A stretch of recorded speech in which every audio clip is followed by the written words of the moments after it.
I'm starting to think that either I think this is the best turnout that we've ever had. So there's one of two things: either everybody thinks that we're going to be pretty good, or everybody wants to meet my new media person. One or the other. Sean, welcome. We're excited to have you. I hope everybody's met Sean Cartel. He comes to us from the SEC conference and has lots of experience in women's basketball in particular, and I'm excited to have him aboard. Welcome, and everybody take the time to get to know him. I think that informational-wise, it's going to be a big help to have somebody that has some experience and going to give you guys everything you need from a media perspective, so excited about that.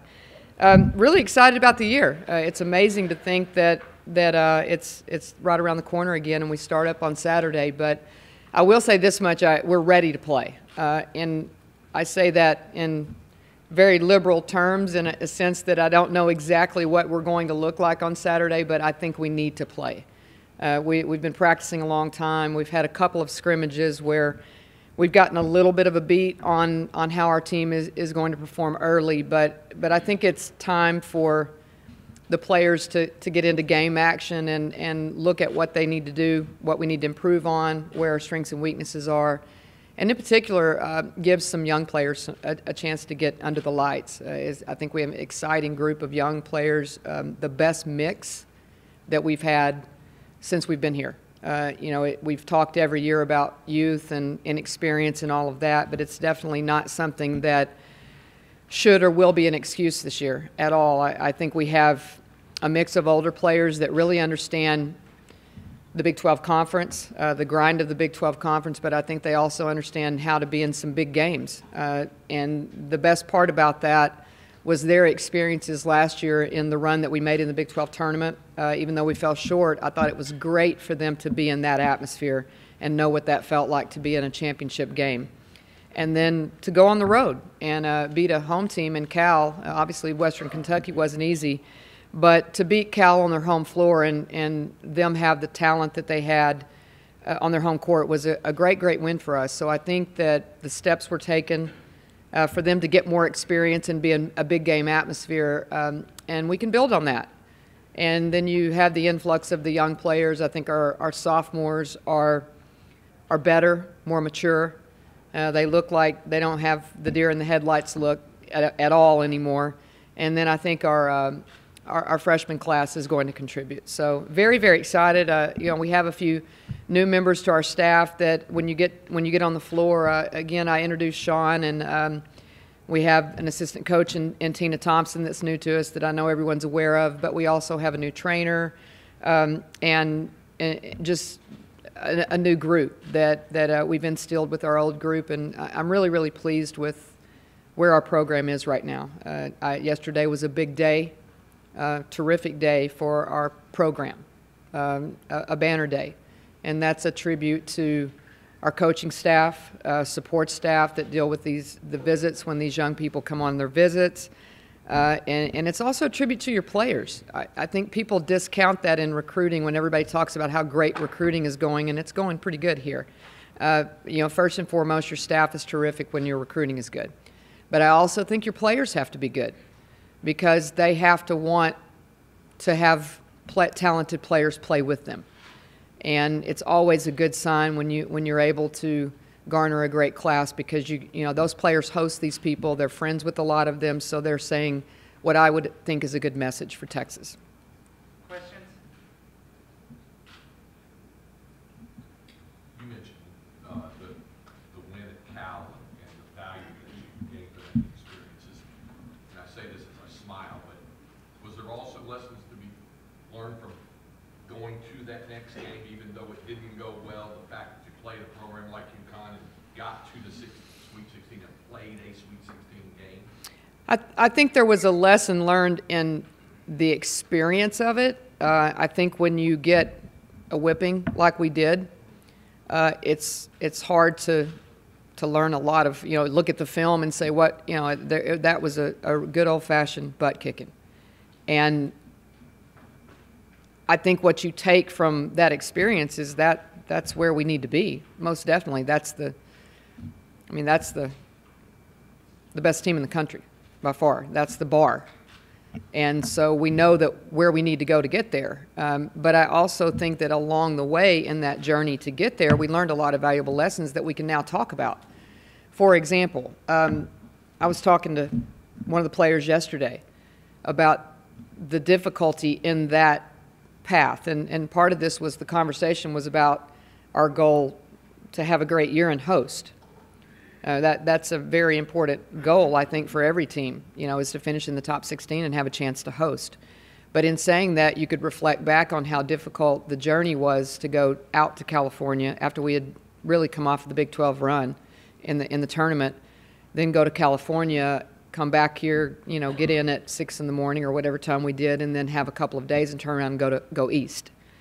And I wasn't talking to this young player about that as being an excuse, because I can reflect back and say we went east, west, and east the year we went to the Final Four.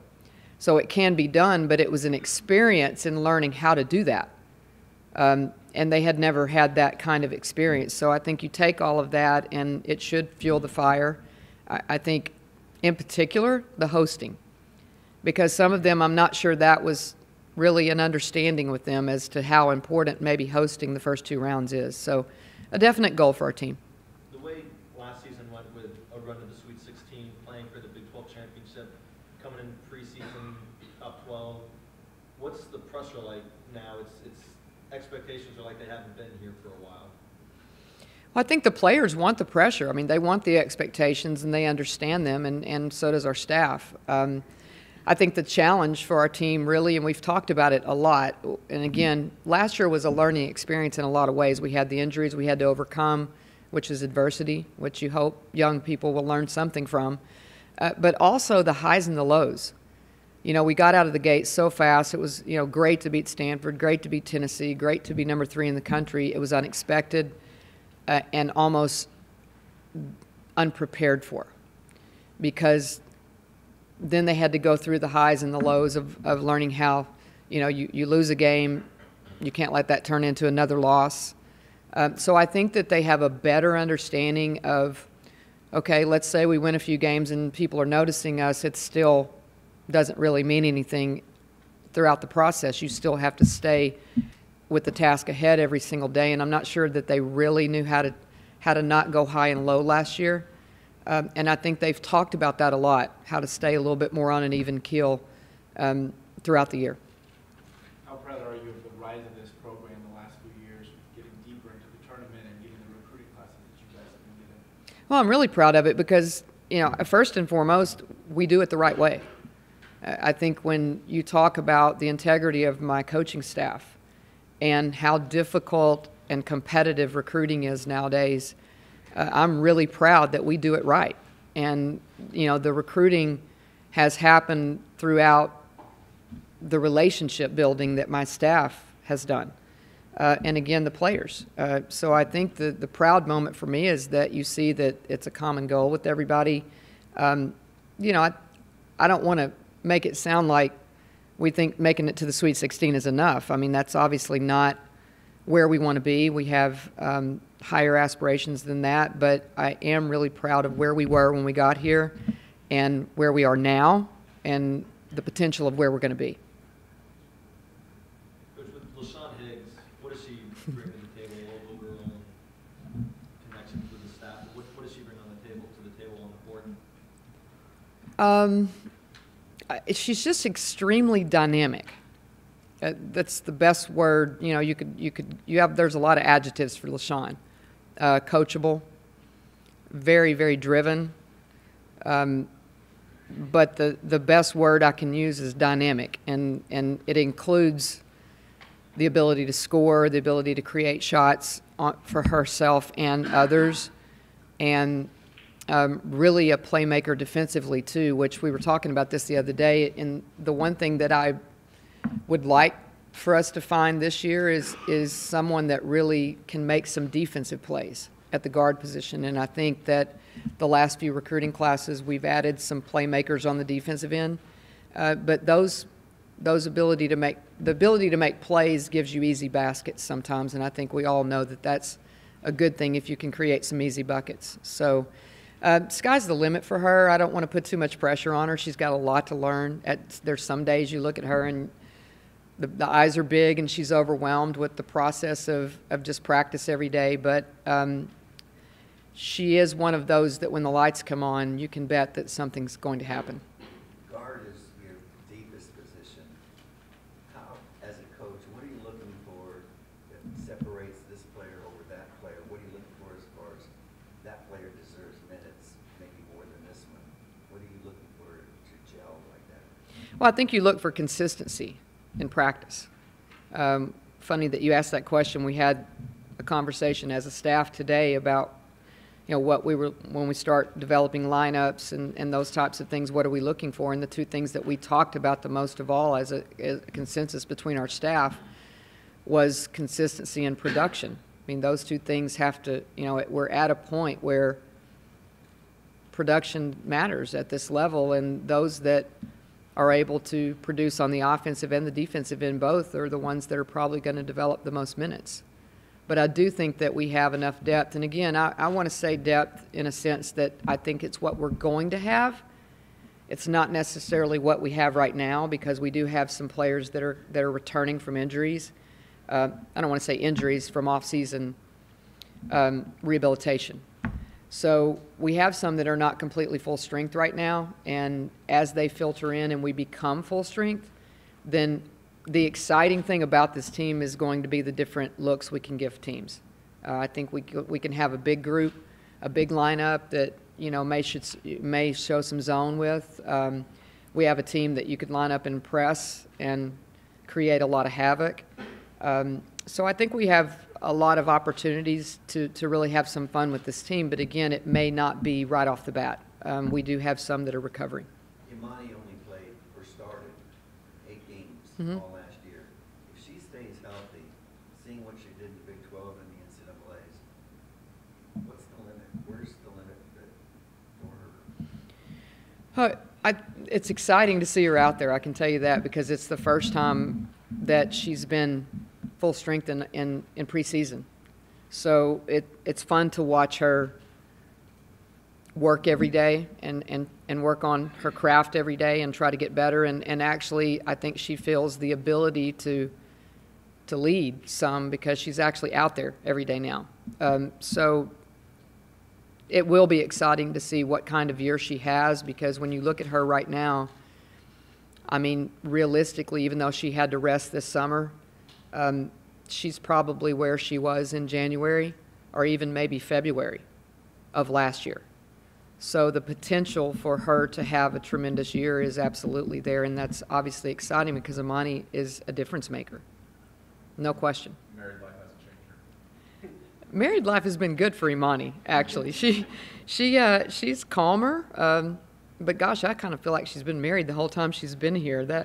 That was a match made in heaven from the start. But she's happy, and she's on the road to graduation, and she's a very settled young lady right now that I'm really proud of. In the 2 scrimmages you had, what kind of feel were you able to get for how the rules changes will affect? I think the biggest thing is that the quarters last a little longer than you think they do. We've caught ourselves as a staff looking at the clock in the first half, thinking that in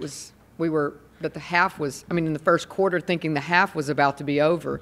So I know it's not longer, but there are times when it almost seems a little bit longer. But I think the ability to have some situational plays at the end of each quarter and along the way as we get healthier, I think the substitution patterns that you develop will be very key because you can start to tinker a little bit with certain lineups at certain times of the quarter.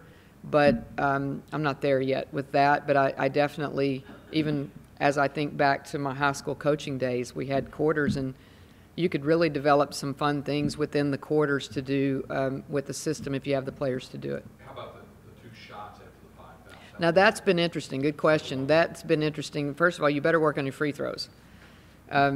But it's made you a little bit more aware of getting in the bonus. For example, when you talk about the 2 scrimmages, the first scrimmage we had, I thought we were terrific and really, really did a great job of guarding the ball without fouling, and really not putting the team on the line as much as I thought we might.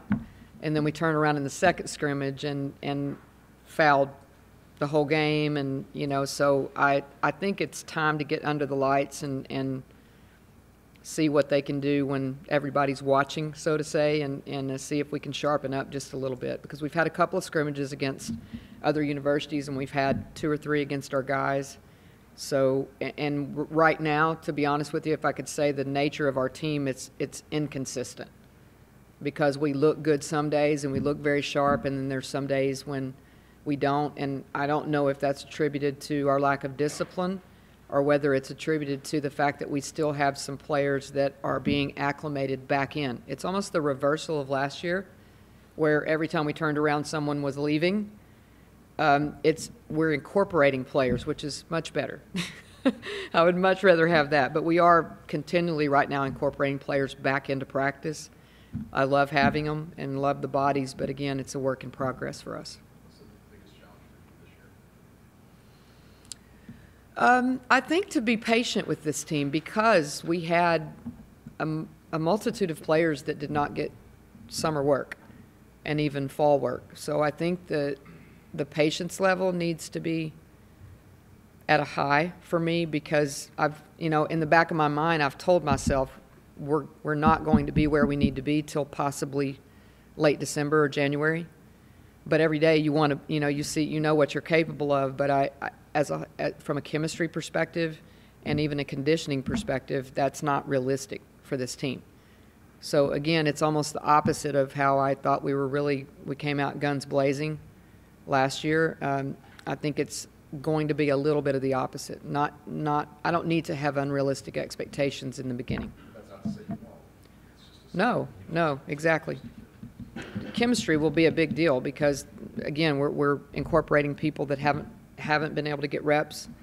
And then the other part is the new freshmen that will have, they're going to have an impact. So, your chemistry is going to change a little bit. And that's always, I think, the deciding factor is really your chemistry. Is one of your goals as a coach to increase the attendance to figures that used to be 20 years ago or what have you? Because I see a good product on the floor, but yet turnstile-wise, it hasn't increased much. Rick, I've always said that even when I first arrived that I thought that we needed to put a better product on the floor to increase the attendance. And I do think we've done that, but I think fans are kind of like everybody else in the world. They want to trust the product. So I think that when I look at it from an honest perspective, I think we were really close last year to a point where, we could be on the front page of the paper and really beg people to come, and then we had the slip, and we lost consecutive games, and it's almost like, you may have lost some trust in some people, and I get that, and I'm honest about it. But I would hope that people can see how we finished and the fact that we realistically didn't lose anybody from the finish, and that we've added some really talented players. So I think the potential and the entertainment value of our team is going to be really good. So it is a focal point to the point that Fran Harris on my staff, that's in charge of community engagement, has taken it upon herself to what she calls paint the town. And if you want to talk to her about it, I would love for you to do that. But she is painting the town with interns and players and staff and everybody we can get our hands on, from our marketing people to everybody we know, to take posters and schedules and try to build the interest ourselves, because we are responsible for some of that, and I appreciate the fact that our staff has taken the responsibility for it. Thank God Fran's doing something. I know. Well, that was the main objective when the year was over last year. I decided I was going to try to get Fran to do something. It was my main objective, because really all we know is that she won the national championship. Did we talk to Fran about starting an opening game in Brazil, China, France? No, we're going to Italy in 2017. Is that not enough? Y'all, everybody jump on board. There's a bus tour all around Italy, so y'all should just save your money and go to Italy with us in August of 17. Everybody likes wine, right? Everybody. Coach, you said that you think this team needs. Wait, I want to say one more thing though. I think we're gonna have an exhibition game in Gregory. Don't get me wrong, but we're working on. We'll get to Gregory and then we'll get to China or somewhere like that. We just need to get to Gregory. We're working on it. Yes, I'm sorry. You said you have the sense that this team needs to play somebody else. What's your sense from what the team's mindset is here on the eve of the start of the season? I think they're ready to play a game. And I hate to say that because it's not a mentality, and we've talked at length about mentality, about how you practice every day and how championship teams practice. So we're trying to incorporate that where don't just wait for the games. Let's get a practice mentality, but I do think that they need to play, and they need to see some things that we need to be better at. And again, I think the young players need to get some games under their belt. We have a stretch. I think when you look at our first games, those are going to be really competitive games. We have, next week we have the help me out, 40 Acres. Yeah, the 40 Acres 11 a.m. game. If anybody wants to bring your earplugs and come on, I think it's one of the most entertaining games that we play all year long. I look forward to it. I think the kids love it. When I say kids, our players love it, and the young ones that come love it. So we have a few games that I think are going to be really good for us because they're different. They're different styles. So there'll be some that will give us some different looks defensively, and then we have what I call a really brutal stretch at the end of November where we have 3 or 4 ranked teams in a row. And I wouldn't even though UALR is not ranked, they had a great run last year in the NCAA tournament, and we're on the road there. But we have a really tough stretch that we really need to lock in and get prepared for. And I think that these first 3 weeks are going to be good for our team. 2 more questions, Who do you guys. play? Who do you play in Italy? I don't know. I don't know yet. Italian teams. Oh. I don't know the name of them yet. I'll help you. I'll get you a brochure.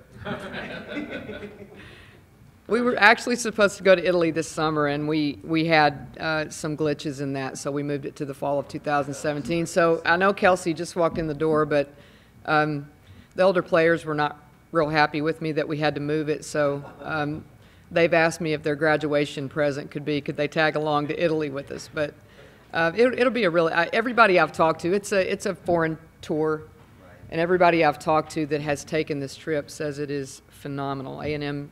Hate to mention the Aggies, but Gary told me that A&M did it a few years ago and that it was absolutely. Nell, have you done it? No, we did check a couple. Okay. I think I'm smarter than you are. We're going to Italy. No, they said it's a terrific trip, and you play a few of the teams over in Italy, and it's obviously a cultural experience that is really terrific from what I understand. Coach, when you have a playmaking guard like Empress who spent so much time in the starting lineup and has so much experience, what does she bring to the team that really is maybe not as flashy as some of the other players, but is no less essential? I think the key word that you just used is not as flashy, because the conversations that we've had all fall has been that she needs to be our rock.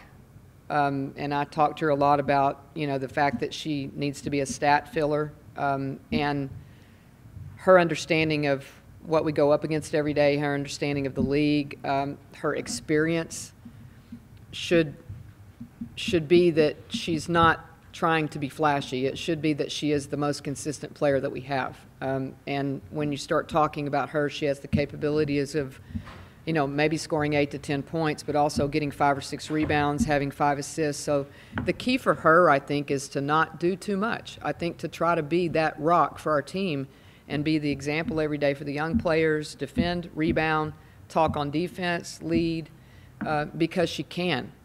I mean, that she understands what, out of all the players, she and Selena Rodrigo and Amani and Brady, obviously, but all of those guys know the battle. They know what we're up against every day. They know what's expected, so they should be the most consistent players that we have. just on a day-to-day basis.